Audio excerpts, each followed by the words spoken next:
This suspicious package just came in the mail.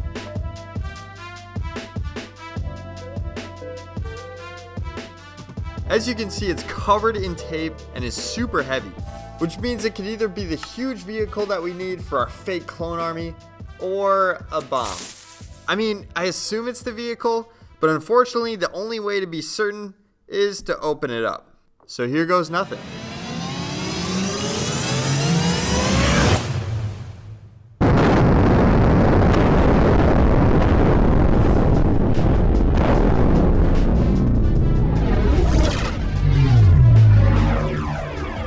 The Gunship is one of the most recognizable aircrafts in Star Wars. But not including this UCS set, LEGO hasn't released one in almost 10 years. The new Gunship is coming out soon, but for now you'd have to spend at least $300 for one of these sets. Not to mention if you still wanted it in the box. So how did I get this Gunship for only $42? Well, it's fake. Also known as LEGO compatible. We're currently right in the middle of building our massive fake clone army, and the troops are looking fantastic, but are in desperate need of their own fake vehicle. This knockoff set is massive, with over 1,000 pieces, which is awesome, but it means that the odds of it missing at least one piece is... It's high. It's very high. I am stoked to see how the quality, minifigures, and build compare to an actual LEGO set. So without further ado, let's crack into it, build it, and review it.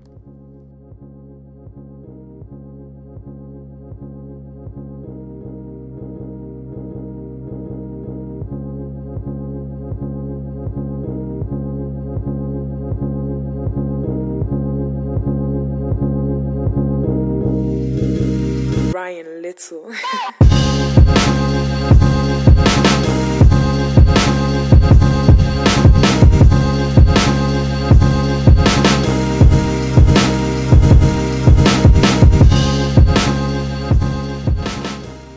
Wow, the Gunship has always been number one on my bucket list of sets. And although it's not official LEGO, it sure doesn't disappoint.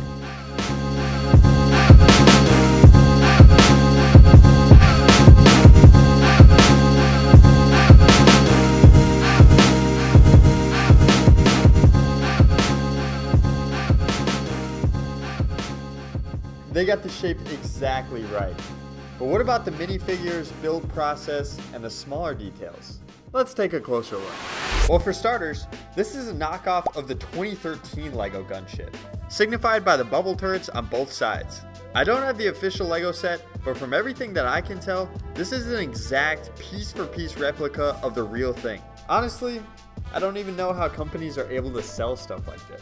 Maybe it has something to do with the Gunship being from Space Wars instead of Star Wars. Speaking of instructions, they were almost identical to a LEGO manual, with one major exception.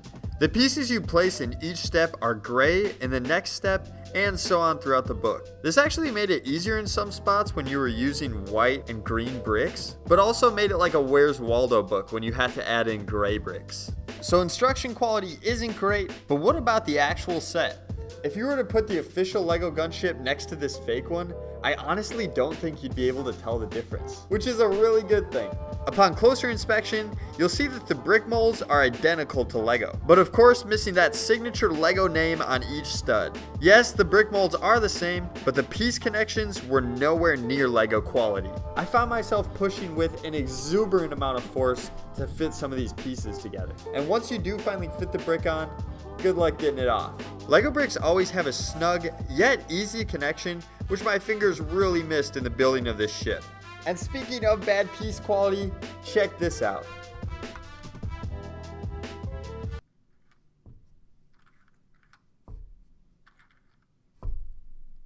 These front cannons are one of the most important elements to any gunship, so it really stinks that these are loose.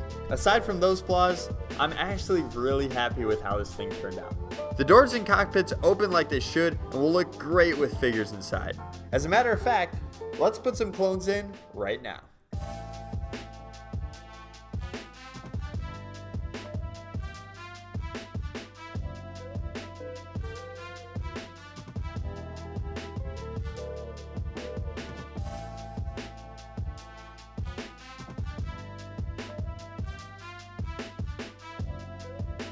Man, it looks even better when it's packed with troops. This set did come with the same minifigures as the official LEGO set, but the knockoffs are very low quality and kinda sus. First up, we have the pilot and a lieutenant, who both look pretty bad compared to some of our other fake clones. Both of their visors are very misprinted, and I'm just glad we didn't get fake clones like this in some of our other orders. Next up, we have Obi-Wan, who has a face only a mother could love, and very loose legs. Anakin is no better with a receding hairline and somehow a yellow chest. If you thought that was bad, check out Padme. At first glance, front and back both look pretty accurate, but look at this double head. She literally looks like the Joker. I'm definitely gonna have nightmares about this one. Finally, the gunship came with 2 super battle droids who actually look great and are probably the best minifigures included. Weapons also came in this cage looking thing, which include your standard blasters, but also some weapons I've never seen before. They have a headset, a hunting knife, a grenade, a handgun, and what I think is a ring, but I have no idea how you're gonna put a ring on a LEGO minifigure. I mean, they don't even have fingers. The minifigures included in this set are pretty terrible, but of course I didn't buy it because of them. If you're a kid who dreams of having a gunship, I'd say this set is definitely worth the buy. It's a fraction of the cost and has the exact same play features as the real thing. Well, this was a much needed addition to our growing fake clone army, which by the way only needs one more installment before the finale. So keep your eyes peeled for that episode coming out soon. Otherwise, I hope you enjoyed.